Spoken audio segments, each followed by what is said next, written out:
Hi guys, ಇದು ಮಂಗಳವಾರ evening vlog. ಪುಣೆಯಲ್ಲಿ ಮಾರ್ನಿಂಗಿಂದ ಈವ್ನಿಂಗ್ವರೆಗೂ ಮಳೆ ಬೀಳ್ತಾನೆ ಇದೆ.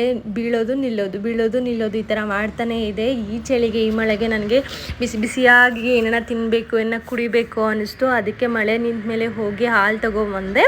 ಹಾಗೆ ಹಾಲು ಜೊತೆ ವಡಾಪಾವ್ ಸಹ ತಗೊಂಬಂದೆ, ಬಿಸಿ ಬಿಸಿ ತಿನ್ನೋಣ ಅಂತ. ಅಷ್ಟರೊಳ್ಳೆ ಕರೆಂಟ್ ಹೊಟ್ಟೋಯ್ತು.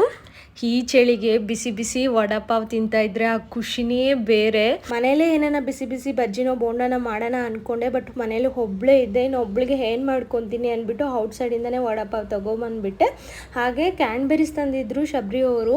ನಾನು ಟೇಸ್ಟ್ ಮಾಡಿರಲಿಲ್ಲ ಇದುವರೆಗೂ ಕ್ಯಾನ್ಬೆರೀಸ್ ಹೇಗಿರುತ್ತೆ ಏನು ಅಂದ್ಬಿಟ್ಟು ಟೇಸ್ಟ್ ಮಾಡಿದೆ. ಚೆನ್ನಾಗೇ ಇತ್ತು, ಸ್ವಲ್ಪ ಹುಳ್ಳುಳ್ಳುಕ್ಕಿತ್ತು ಅಷ್ಟೇ. ಅದು ಬೇಬಿ ಹುಳ್ಳುಳ್ಳಿಕ್ಕೆ ಇರುತ್ತೆ ಅನ್ಕೊತೀನಿ. ಬಿಸಿ ಬಿಸಿ ಟೀ ಜೊತೆ ಬಜ್ಜಿನೋ ಪಕೋಡಿನೋ ಇದ್ರೆ ಸೂಪರ್ ಅಲ್ವಾ. ನಾನಾದರೆ ಇವತ್ತು ಬಿಸಿ ಬಿಸಿ ಟೀ ಕುಡ್ಕೊಂಡು ವಡಾಪಾವ್ ತಿನ್ಕೊಂಡು ಈ ಚಳಿನ ಇವತ್ತು ಈ ಥರ ಎಂಜಾಯ್ ಮಾಡಿದೆ.